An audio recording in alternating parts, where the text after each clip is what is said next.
তাহলে আর ইনি আছেন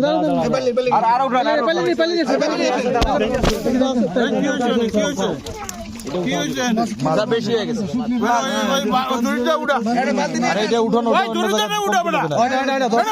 থাকবো নাকি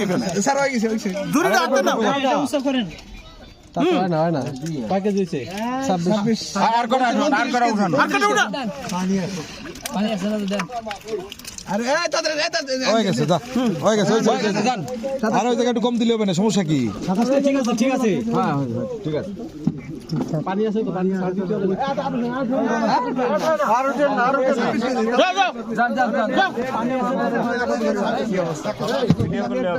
আবার মাছ দেবো আবার দেবো কোন সময় খাইছে ভাই বুঝছে খাইও খাইতে না তোমাকে তোমরা একটু বড় হয়ে করাইয়া খাইও তাড়াতাড়ি করো